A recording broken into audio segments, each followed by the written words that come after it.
안녕하세요. 오늘도 사연 하나 들고 왔습니다.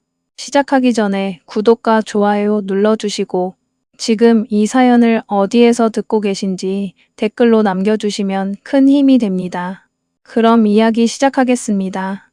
시아버지가 세상을 떠나시던 날, 그리고 병상에 누운 시어머니 앞에서 제 아내가 내뱉은 차마, 입에 담지 못할 말과 행동들을 저는 평생 잊지 못합니다. 사랑했던 사람이 남긴 지독한 상처와 비극, 그리고 그 끝에서 찾아온 뜻밖의 인연 이야기입니다. 저는 평소 퇴근길이나 잠들기 전에 이런 사연 영상을 듣는 걸 낙으로 삼고 지내는 사람입니다. 남의 인생 이야기를 들으면서 위로받기도 하고 어떤 날은 코끝이 찡해져서 혼자 눈물을 훔친 적도 여러 번이었어요. 힘든 일을 겪었지만 결국 좋은 사람 곁에서 웃음을 되찾는 사연들을 들을 때마다 나에게도 저런 따뜻한 인연이 찾아왔으면 하고 막연히 바란 적이 많았습니다. 그런데 얼마 전 저에게도 참으로 깊은 인연이 존재한다는 걸 깨닫게 되었어요.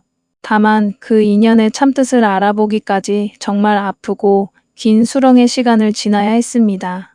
그 치열하고 가슴 저린 이야기를 이제 제가 직접 풀어보려고 합니다. 제 고향은 충남 홍성입니다. 부모님 두 분 다 홍성 토박이셔서 저도 그곳에서 태어나 고등학교를 졸업할 때까지 쭉 자랐습니다. 밑으로 3살 터울 여동생이 하나 있었는데 저희 남매는 어릴 적부터 공부에 대한 욕심이 꽤 있는 편이었어요. 그리고 저희가 그나마 딴길로 새지 않고 공부에만 몰두할 수 있었던 데에는 어머니의 피땀 어린 헌신이 있었습니다. 아버지는 젊은 시절 작은 철공소에서 일하시다가 가혹한 추락사고를 당해 척추를 크게 다치셨어요. 그때부터 하반신을 거의 쓰지 못하는 상태로 오랜 세월을 지내셨습니다. 혼자 힘으로는 몸을 반쯤 일으키는 것조차 힘드셨기 때문에 늘 어두컴컴한 안방 안에서만 머무르셨죠. 결국 어머니가 홀로 재래시장에 조그만 손만두 가게를 차려 저희 세 식구의 생계를 전부 책임지셔야 했습니다. 다행히 어머니의 손맛이 워낙 깊고 정갈하셔서 가게는 늘 손님이 끊이지 않았어요. 이목벌 되는 동네 아주머니 한 분을 고용해서 두 분이서 새벽 여명이 밝기도 전부터 밤늦은 시간까지 만두를 빚고 팔기를 끊임없이 반복하셨습니다. 저희는 학교 수업이 마치면 곧장 집에 돌아와 아버지의 저녁 식사를 챙겨드리고 청소나 자잘한 집안 심부름을 마친 뒤 계속 책상 앞에 앉아 공부했습니다. 어머니는 가게 마감 정리를 다 마치고 나서야 자정이 다 되어서야 지친 걸음으로 들어오셨는데 그때마다 그날 팔고 남은 만두를 비닐봉지 가득 들고 오시곤 했습니다. 어릴 때부터 매일같이 물리도록 먹은 만두라 저나 동생이나 만두를 그리 반기는 편은 아니었습니다. 오히려 어린 마음에 질려서 손이 잘 안 가곤 했는데 그래도 야간 자율 학습을 마치고 출출할 때 몰래 전자레인지에 데워 먹으면 그게 또 허기를 채워주는 별미였죠. 남은 만두는 늘 다음날 아버지의 아침상에 올라갔고 저희도 등교하기 전에 몇 개씩 집어먹고 나가곤 했다. 그래서인지 저와 동생은 성인이 되고 나서는 밖에서 만두라는 음식 자체를 거의 찾지 않게 되었습니다. 그렇게 다사다난했던 학창 시절을 보내고 저희 남매는 나란히 서울에 있는 대학에 합격했습니다. 동생은 유아교육과로, 저는 건축학과로 진학했어요. 둘 다 나름대로 취업이 안정적이고 향후 전망이 괜찮다고 알려진 전공을 골랐습니다. 서울에서 번듯하게 자리 잡고 성공해서 고생만 하신 어머니께 제대로 효도하는 것. 그것이 저희 남매의 유일하고도 공통된 목표였습니다. 서울 생활을 시작하면서 저는 학교가 비교적 가까운 동생과 함께 작은 투룸을 얻어 자취를 했습니다. 어머니는 만두 가게를 운영하시면서도 저희 남매의 대학 등록금만큼은 단 한 번도 미루지 않고 제때 마련해 주셨어요. 덕분에 저희는 생활비 정도만 주말 아르바이트나 학원 강사 일을 뛰며 충당했고 큰 경제적 파도 없이 무사히 졸업까지 마칠 수 있었습니다. 이 모든 것은 오롯이 어머니의 닳고 다른 손마디에서 나온 노고 덕분이었습니다. 대학 졸업 후에는 둘 다 비교적 순조롭게 일자리를 구했습니다. 동생은 사립유치원의 정교사로 취직했고 저는 이름이 제법 알려진 중견 건축설계사무소의 신입사원으로 입사했어요. 어느 정도 직장 생활에 적응하고 어머니께 매달 번듯한 용돈을 보내드릴 수 있게 됐을 무렵 동생이 먼저 좋은 사람을 만나 결혼을 하게 되었습니다. 대학 동창의 소개로 만난 남편이었는데 성품이 바르고 성격이 잘 맞아 빠르게 가까워졌다고 하더라고요. 저는 그동안 몇 번의 연애를 거쳤지만 마지막 연애가 쓸쓸하게 끝난 뒤로는 3년 가까이 아무도 만나지 않고 오직 일에만 매진하며 지냈습니다. 그러던 어느 날 제가 다니던 설계사무소의 오도윤 대표님께서 저를 유심히 눈여겨보셨는지 회사 근처 주점에서 가진 술자리에서 넌지시 말을 꺼내셨습니다. 민우 씨, 내가 유심히 관찰해왔는데 자네처럼 성실하고 진국인 친구가 없더라고. 사실 나한테 딸이 하나 있는데 말이야. 민우 씨라면 내가 정말 믿고 기꺼이 소개해 줄 수 있을 것 같아. 혹시 한번 가벼운 마음으로 만나볼 생각 없나? 솔직히 대표님의 딸인 수진이에 대해 저 역시 아주 모르는 바는 아니었습니다. 회사 회식 자리나 단합 행사 때 몇 번 얼굴을 비춘 적이 있었는데 이목구비가 시원시원하고 당찬 인상이 마음에 남았었거든요. 그렇게 대표님의 친절한 다리로 수진이를 정식으로 만나게 되었고 1년 6개월 정도 연애를 이어간 끝에 저희는 자연스럽게 결혼 이야기까지 도달하게 되었습니다.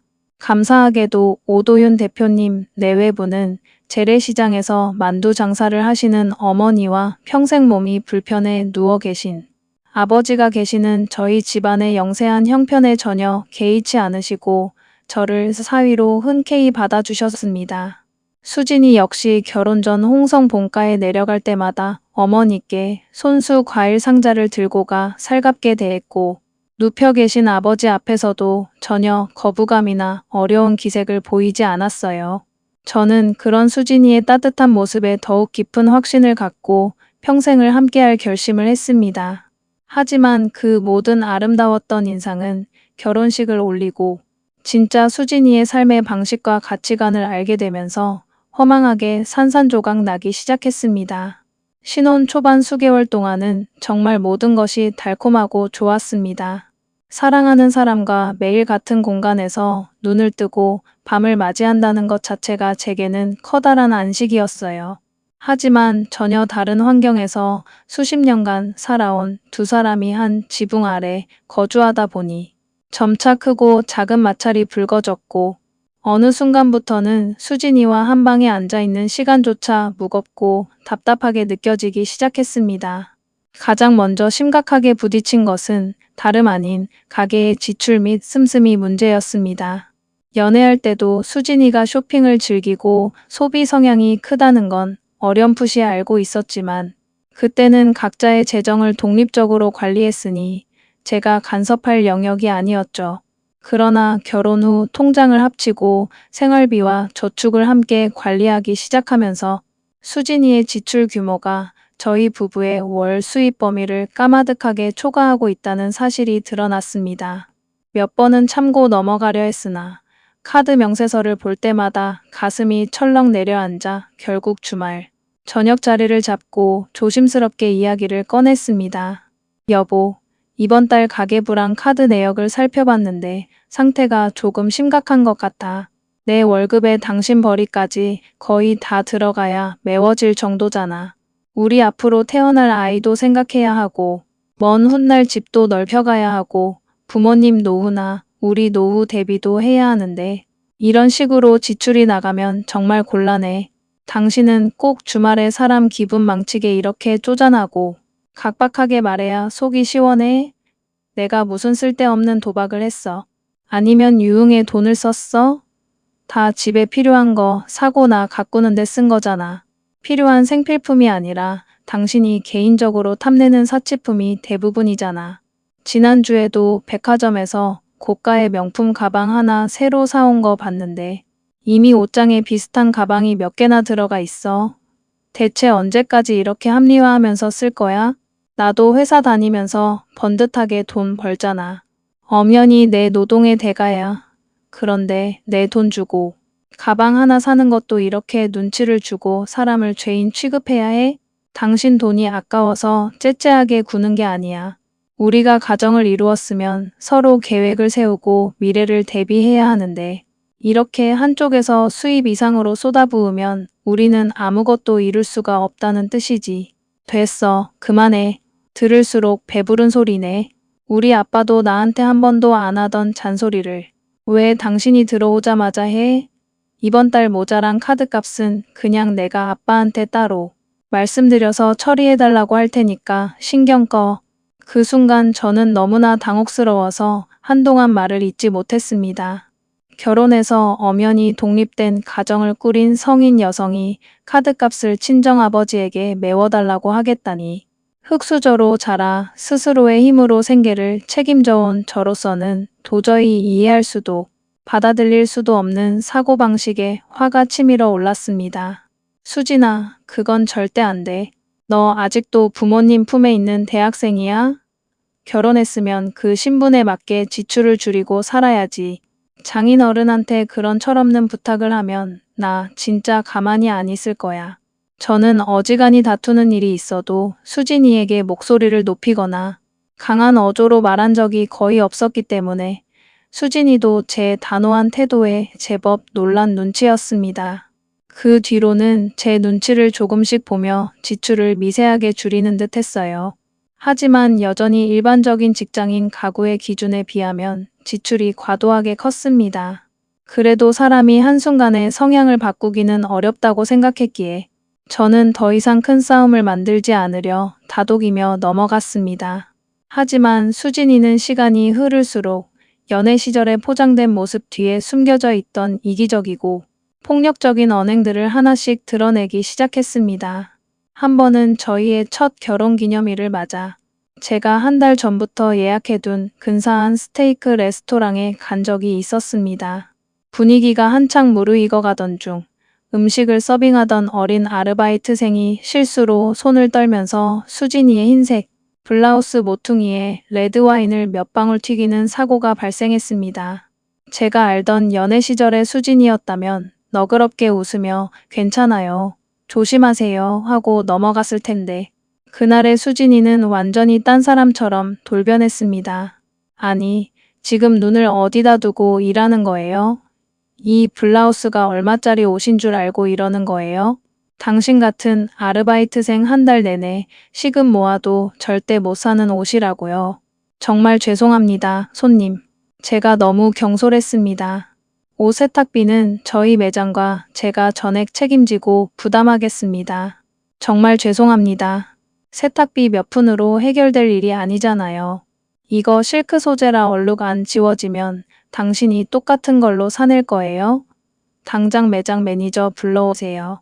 옷깃에 살짝 튄 와인 몇 방울 때문에 고급 레스토랑 내부가 떠나갈 듯 고함을 치며 어린 학생을 몰아세우는 수진이를 보며 저는 극심한 수치심과 창피함에 얼굴이 화끈거려 차마 고개를 들 수 없었습니다. 수진아, 제발 그만해. 주변 사람들 다 쳐다보잖아. 매장에서 세탁비 전액 부담한다고 하고 사과도 하셨는데 그 정도면 됐어. 학생, 정말 괜찮으니까 너무 마음에 두지 마세요. 저희가 알아서 조치할게요. 당신 지금 제정신이야? 마누라 옷이 망가졌는데 누구 편을 들고 있는 거야? 나 여기서 더 이상 밥 못 먹어. 나 갈래. 그날 수진이는 식사도 마치지 않은 채 테이블에 백을 챙겨 들고 혼자 밖으로 나가버렸고 결국 저는 근사해야 할 결혼기념일 저녁 식사를 통째로 망친 채 식당 밖 길거리에서 수진이와 한참 동안 고성을 주고받으며 쓸쓸히 집으로 돌아와야 했습니다. 이런 이상 징후는 한두 번으로 끝나지 않았습니다. 내가 사랑해서 신부로 맞이한 사람이 정말 이 사람이 맞나 싶을 정도로 회의감이 밀려왔어요. 그리고 얼마 지나지 않아 수진이에게 결정적으로 깊은 환멸을 느끼게 되는 큰 사건이 터졌습니다. 오랜 세월 하반신 마비로 집안에서 누워 지내시던 저의 아버지가 갑자기 건강 상태가 급격히 악화되면서 아예 침대에서 혼자 힘으로 몸을 돌리지도 못하는 지경에 이르렀습니다. 대소변 수발까지 스스로 가리기 힘든 중증 상태가 되자 새벽부터 만두가게 일로 피곤해 지친 어머니 혼자서 감당하기에는 물리적으로 한계에 다다랐죠. 저는 장남으로서 어떻게든 주말이라도 내려가 아버지를 돌보고 어머니의 짐을 덜어드리고 싶은 마음에 수진이에게 함께 홍성에 내려가자고 수차례 간곡히 청했습니다. 하지만 수진이는 단 한 번도 순순히 제 청을 들어주지 않았습니다. 여보, 이번 주말에는 나랑 같이 홍성 본가에 좀 다녀오면 안 될까? 아버지가 요즘 몸이 너무 안 좋으셔서 당신 얼굴도 많이 궁금해하셔. 가서 내가 할 수 있는 게 뭐가 있는데? 어차피 아버님 정신도 가물가물하셔서 말씀도 잘 못 알아듣는다며.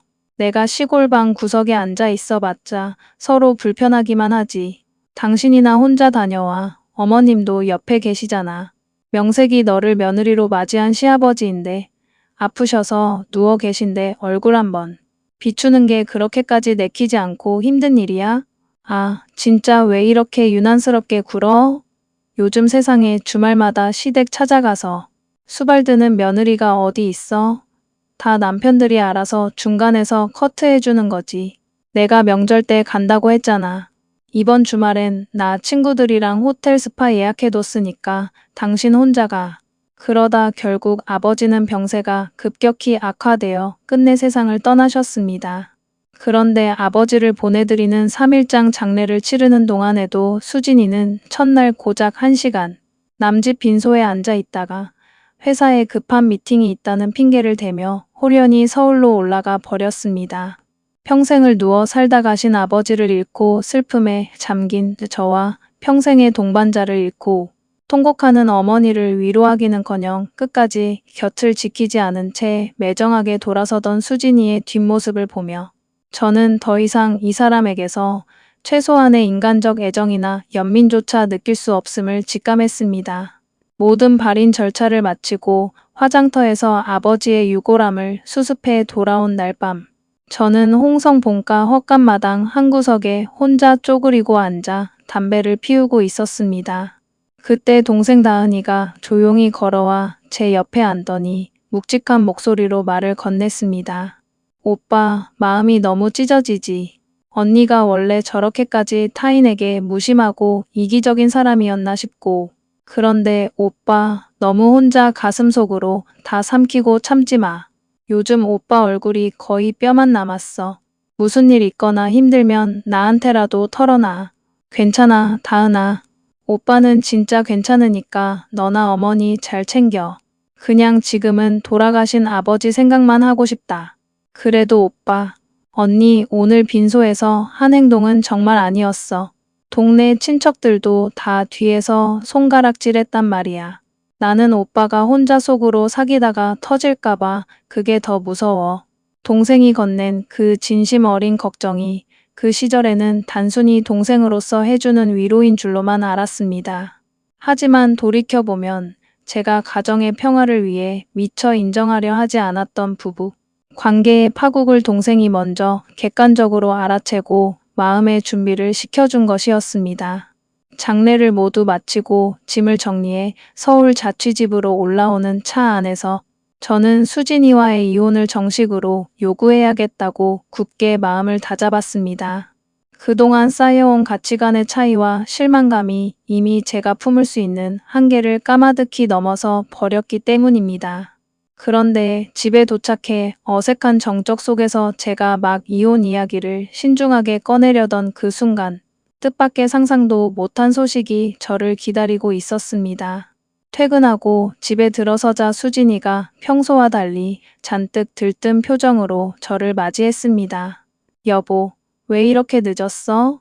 나 회사 끝나자마자 집으로 달려와서 당신 올 때까지 계속 기다렸단 말이야. 이것 좀 봐. 이게 뭔지 알아? 수진이가 제 눈앞에 내민 것은 붉은 선이 또렷하게 드러난 임신 테스트기였습니다.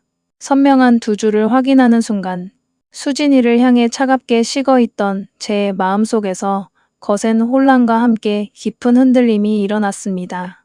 이거 진짜야? 수진아, 정말 임신한 거야? 응, 우리한테 드디어 예쁜 아기가 찾아왔어. 가장 절망적인 마음으로 이혼을 결심했던 바로 그 타이밍에 축복 같은 아이가 찾아온 것이었습니다. 저는 뱃속에서 숨쉬고 있을 어린 생명을 떠올리며 아이를 위해서라도 다시 한번 내 감정을 죽이고 수진이와 잘해보기로 마음을 고쳐먹었습니다. 실제로 임신 이후 수진이는 태교에 각별히 신경을 쓴다며 외출과 사치를 자제하고 한동안 조용히 지냈고 덕분에 저희 부부 사이는 잠시나마 과거의 온기를 되찾아가는 듯 보였습니다. 이후 눈에 넣어도 아프지 않을 예쁜 딸 서연이가 태어났고 서연이가 5살이 되는 5년이라는 세월이 흐르는 동안 저는 수진이의 장점을 보려고 끊임없이 노력했습니다. 아이를 함께 키우며 웃는 날들이 늘어나자 연애 시절의 애정이 조금씩 회복되는 듯한 착각이 들기도 했어요. 덕분에 저희 가정은 겉보기에는 아무 문제 없는 평범하고 화목한 가정처럼 유지되었습니다. 하지만 그 평화는 오래가지 못했습니다.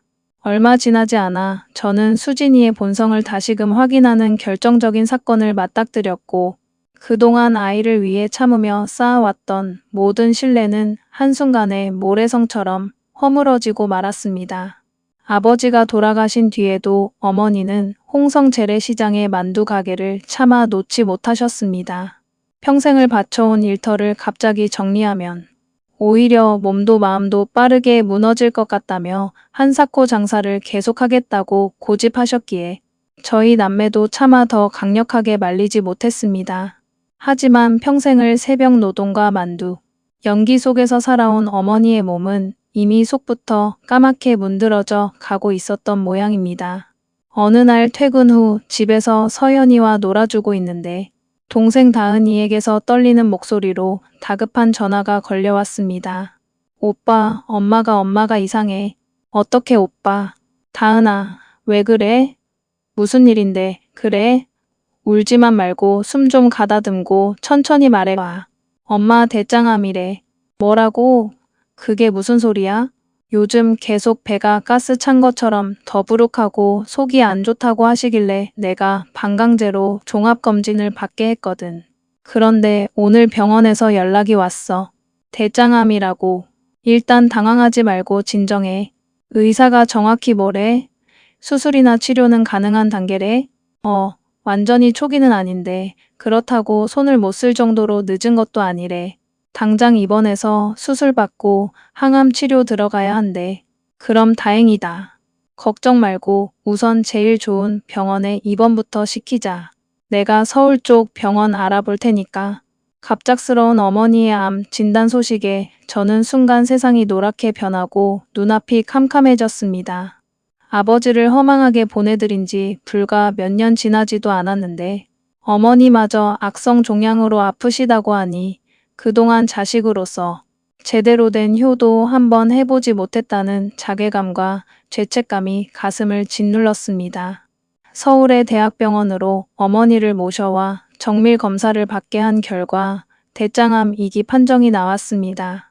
담당 전문의 선생님은 수술과 항암 치료를 병행하면 충분히 완치하고 회복할 수 있다고 용기를 주셨습니다. 수술을 마친 뒤 어머니는 답답한 서울 병실보다는 고향인 홍성 본가에서 요양하며 치료를 받고 싶다고 간곡히 바라셨습니다. 저는 며칠 동안 밤잠을 설치며 고민한 끝에 수진이에게 조심스럽게 제 뜻을 털어놓았습니다. 여보, 있잖아 어머니가 대장암 2기 판정을 받으셨어. 홍성 본가에서 요양하면서 치료를 받고 싶어 하시는데 그러려면 누군가가 옆에서 상주하면서 수발을 들어드려야 하잖아. 그래서 말인데 내가 이번 기회에 회사에 사직서를 내고 홍성으로 내려가서 개인 건축사 사무소를 차려볼까 해. 요양보호사 선생님도 모시겠지만 그래도 내가 가까이 있으면서 어머니를 돌봐드리고 싶어서. 뭐? 갑자기 그게 무슨 미친 소리야? 당신이랑 서연이도 같이 홍성으로 내려가서 거기서 새로운 환경으로 시작해보면 어떨까 싶어서. 나도 이제 회사에서 실무 경력도 충분히 쌓았으니까 소규모 사무소 운영할 역량은 되거든. 당신 진짜 제정신 아니구나. 내가 왜 그 시골 구석에 내려가서 살아? 명절에 잠깐 다녀오는 것도 답답해서 죽을 것 같은데. 아예 살라고? 난 절대 못 가. 죽어도 안 가. 수진아, 말 진짜 꼭 그렇게밖에 못해? 우리 아버지 편찮으실 때도, 세상을 떠나셨을 때도 네가 자식으로서 얼굴 몇 번이나 비췄어. 장례식장에서도 첫날 1시간 앉아있다 바로 올라가 버렸잖아. 그거야 당연한 거 아니야?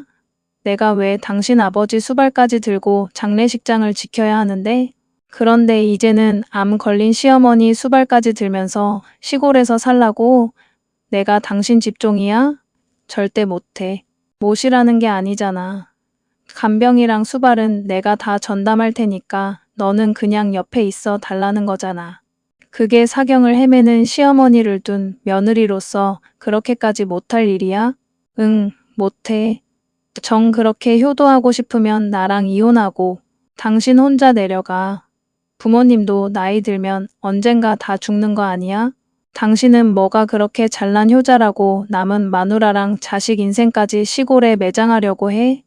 지금 당신 옆에 있는 건 죽은 부모가 아니라 나와 서연이야. 제발 정신 좀 차려. 결국 수진이는 인간으로서 그리고 자식으로서 차마 입에 담아서는 안 될 폐륜적인 언사까지 뱉어버렸고 저는 이 몰상식하고 매정한 사람과는 더 이상 단 1초도 한 공간에서 숨을 쉴 수 없다는 단단한 결론에 도달했습니다. 그 자리에서 저는 마침내 참아왔던 이혼을 선언했습니다. 수진아, 내 입에서 나온 그 말 절대로 돌이키지 마. 그래, 이혼하자. 당장 법원에 서류 제출하자. 수진이는 제가 진짜로 이혼을 요구할 줄은 예상하지 못했는지 잠시 당황한 기색을 보였지만 이내 자존심을 세우며 차갑게 대립했습니다. 그래, 해. 나도 당신처럼 고지식하고 시댁밖에 모르는 답답한 인간이랑 사느라 지긋지긋했어. 당장 끝내. 저는 결코 홧김의 한 소리가 아니었습니다. 더 이상 관계를 회복할 여지가 없다고 판단했고 즉시 변호사를 선임하여 이혼 절차를 본격적으로 진행하기 시작했습니다. 그런데 수진이는 자신이 먼저 이혼을 당하는 모양새가 억울하고 분했는지 제가 업무로 바쁜 틈을 타 어머니가 누워 계신 병실로 혼자 찾아가 차마 눈으로 보고도 믿기 힘든 소란을 피우고 왔더군요. 그 끔찍한 사실은 어머니의 떨리는 전화를 통해 알게 되었습니다. 일하던 중 걸려온 어머니의 전화 속 목소리는 금방이라도 무너질 듯 위태로웠습니다. 민우야, 내가 전생에 무슨 죄를 그렇게 많이 지어서 며느리 복이 이렇게 없나 싶다. 오늘 내 처가 병실로 찾아왔는데 아주 병동이 떠나가라 소리를 지르고 소란을 피우고 갔다. 어머니, 그게 무슨 말씀이세요? 수진이가 병원에 찾아왔었다고요? 글쎄, 나한테 와서 손가락질을 하면서 하는 말이 이럴 거면 차라리 혼자 조용히 세상 떠나시지. 왜 멀쩡한 아들 인생까지 망치냐고, 왜 이렇게 꾸역꾸역 살아남아서 남의 집 가정 발목을 잡냐고 하더라. 옆 병실 환자들이랑 간호사들까지 다 달려와서 쳐다볼 정도로 심하게 막말을 퍼붓고 갔어. 내가 자식한테 짐이 되느니 죽어야 하는 거니.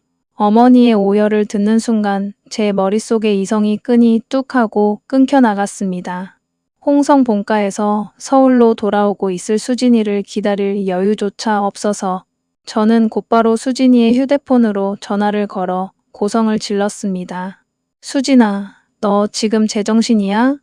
아무리 인간이 악하다 한들 어떻게 암 투병 중인 사람 앞에서 그딴 천인공노할 막말을 내뱉을 수가 있어? 우리 엄마가 왜 너 따위한테 그런 소리를 듣고 죽어야 하는데? 너 한 번만 더 어머니 근처에 나타나거나 그따위 입을 놀리면 그땐 나도 법이고 뭐고 너 가만 안 둘 줄 알아. 저는 분노로 떨리는 할 말만 퍼붓고 전화를 끊어버렸습니다. 그리고 그날부로 재판상 이혼을 서둘러 진행하려 했으나 예상치 못한 재산분할 문제와 양육권 싸움이 걸려 소송은 지루하게 길어졌습니다. 특히 수진이는 평소 딸 서연이를 따뜻하게 챙기거나 돌본 적도 없으면서 자신이 불리해지는 것을 막기 위해 서연이의 양육권만큼은 절대로 양보하지 않겠다고 완강하게 버텼습니다.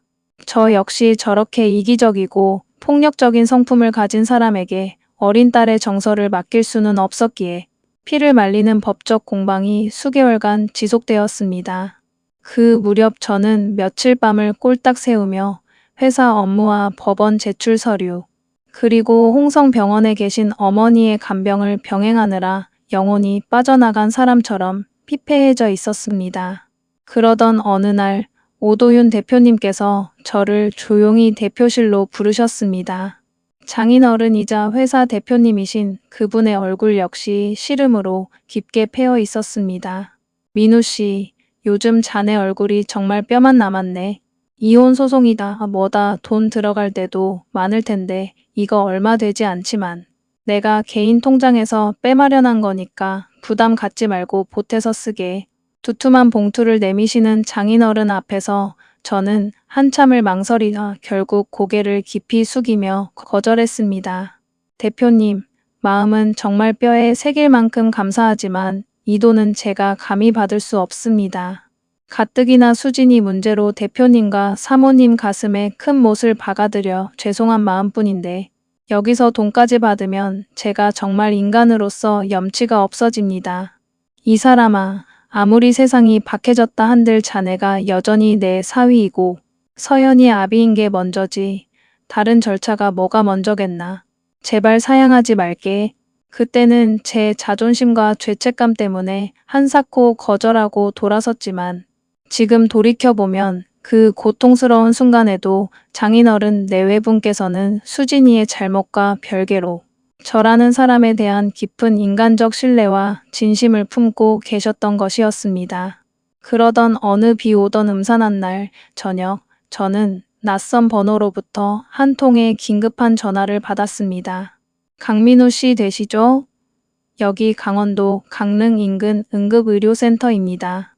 부인 되시는 오수진 씨가 대형 교통사고를 당하셔서 급히 연락드렸습니다. 네, 수진이가요? 그게 무슨 말씀이십니까? 의식이 매우 위중한 상태입니다.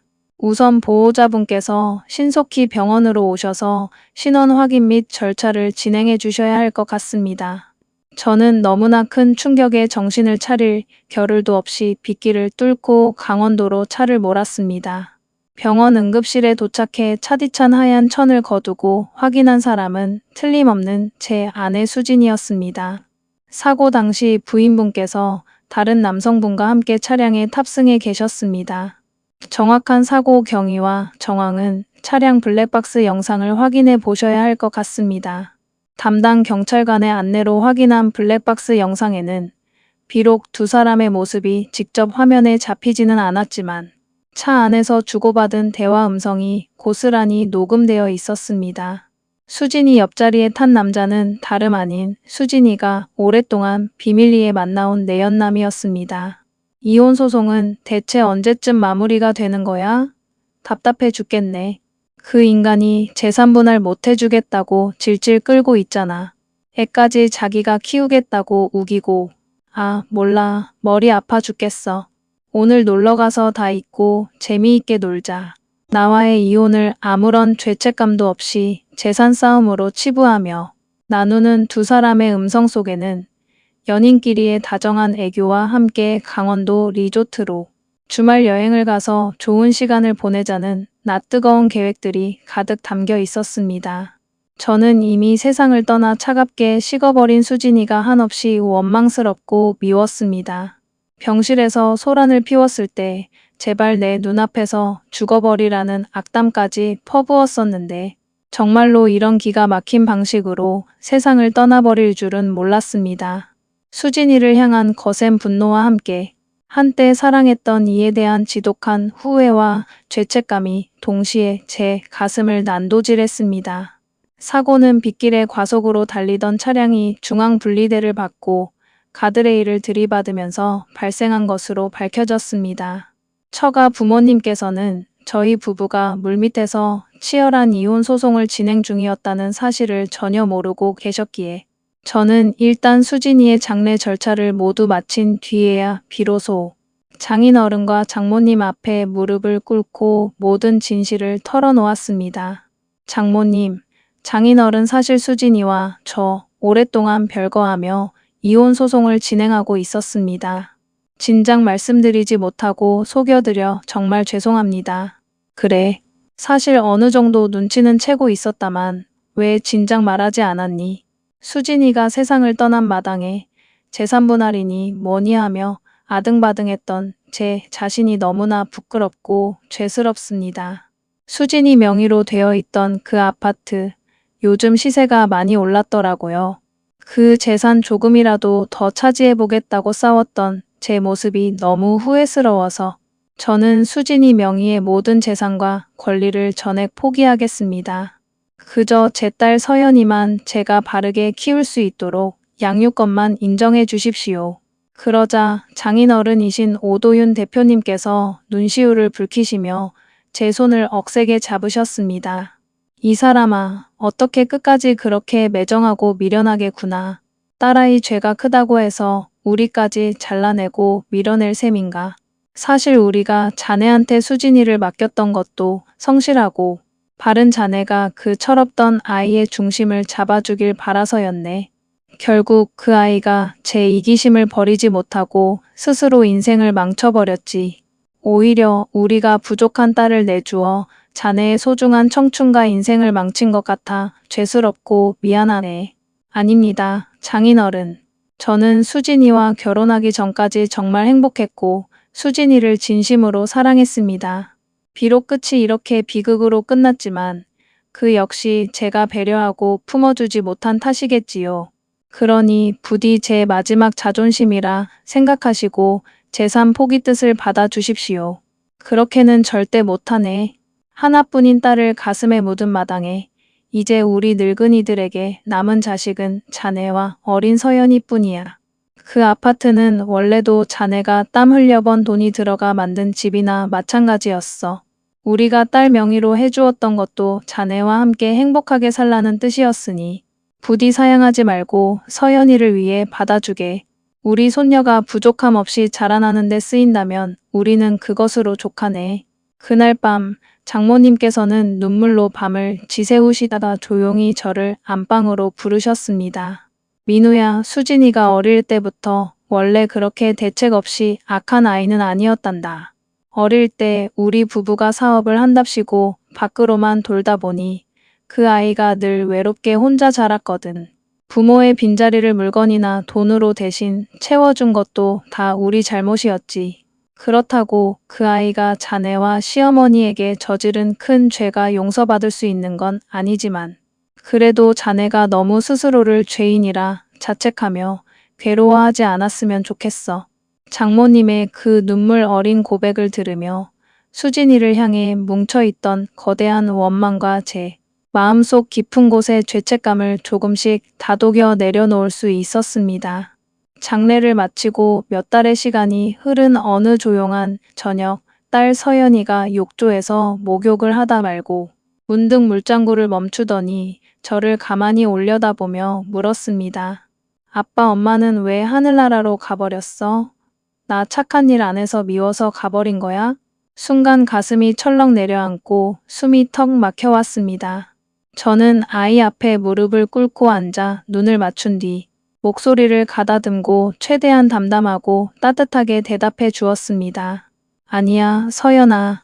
엄마가 우리 서연이를 얼마나 예뻐하고 사랑했는데 엄마는 단지 하늘나라 아주 높은 곳에서 우리 서연이가 더 씩씩하게 자라는지 지켜봐 주려고 먼저 올라간 거야.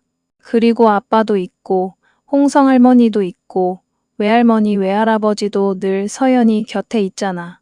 그러니까 아무 걱정하지 마. 아이는 제 말에 비로소 마음이 안심된 듯 고개를 끄덕이더니 다시 환하게 웃으며 물놀이에 집중했습니다.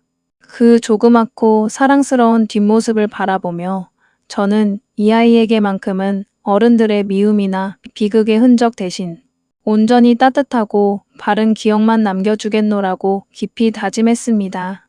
물론 수진이가 제 삶에 남기고 간 이혼, 소송과 배신의 상처는 여전히 완전히 아물지 않은 채 흉터로 남아 있습니다. 한때 제 전부라 믿었던 사람이 준 상처였기에 쉽게 지워지지는 않더라고요. 하지만 그 깊은 상처를 장모님과 장인어른께서 따뜻한 사랑과 책임감으로 다시 감싸 안아주셨습니다. 내쳐져도 할 말 없는 사위를 오히려 온전한 자식으로 품어주셨고 먼 길을 떠난 딸 대신 저를 새로운 아들로 받아들여 주셨죠. 처음에는 송구스럽고 염치가 없어 도망치고 싶었지만 지금은 저 역시 천천히 마음을 열고 두 분을 진심 어린 부모님으로 모시고 있습니다. 장례를 마무리하고 처가 부모님과의 마음의 짐도 어느 정도 털어낸 뒤 저는 어머니가 계신 고향 홍성으로 내려왔습니다. 어린 서연이도 답답한 서울 아파트보다는 공기 좋고 정이 넘치는 시골에서 자라는 것이 정서상 훨씬 나을 거라며 처가 부모님께서도 흔쾌히 동의해 주셨어요. 지금은 홍성 읍내에 작은 건축사 사무소를 개업하여 차근차근 운영해 나가고 있습니다. 시골이라 해도 인근 지역 개발 사업이나 전원주택 시공, 의뢰가 조금씩 늘고 있어서 제법 안정적으로 자리를 잡아가고 있습니다. 어머니 역시 큰 수술과 힘들었던 항암 치료를 잘 견뎌내시며 점차 예전의 건강과 웃음을 회복해 가시는 중입니다. 가끔 혼자만의 조용한 시간이 생길 때면 저는 근처 공원묘원에 들러 수진이의 안식처를 찾곤 합니다. 화려한 꽃다발이나 거창한 말 대신 그저 조용히 차분한 마음으로 앉아있다 오곤 합니다. 수진아, 서연이 이번에 건강하게 초등학교에 입학해 매일 웃으면서 씩씩하게 잘 자라고 있으니까 아무 걱정하지 마. 나도 이제는 너 원망하거나 미워하지 않고 편하게 보내주려고 노력하고 있어. 짧은 인사를 건네고 돌아서서 내려오는 길마다 제 가슴을 누르던 돌덩이가 조금씩 가벼워지는 것을 느낍니다. 미움도 과거의 슬픔도 완전히 사라지진 않았지만 적어도 이제는 그 상처에 피폐해지거나 짓눌리지는 않게 되었습니다. 저는 혼자 힘으로 어린 딸을 키우고 사무소 일도 돌보며 편찮으셨던 어머니까지 보살피느라 여전히 쉴 틈 없이 바쁜 나날을 보내고 있습니다.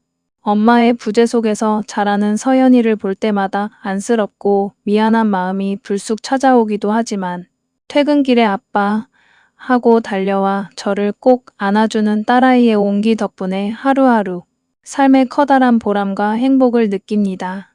저는 비록 가슴 아픈 인생의 시련을 겪었지만 그 시련을 통해 참된 인간애와 장모님, 장인어른이라는 뜻밖의 소중한 부모님을 얻었습니다. 그래서 지금은 원망보다는 감사한 마음으로 매일을 살아가고 있습니다. 여러분의 삶에도 뜻하지 않은 시련 뒤에 반드시 따뜻하고 소중한 인연이 찾아오기를 진심으로 바라며 늘 응원하겠습니다. 긴 이야기 끝까지 들어주셔서 감사합니다.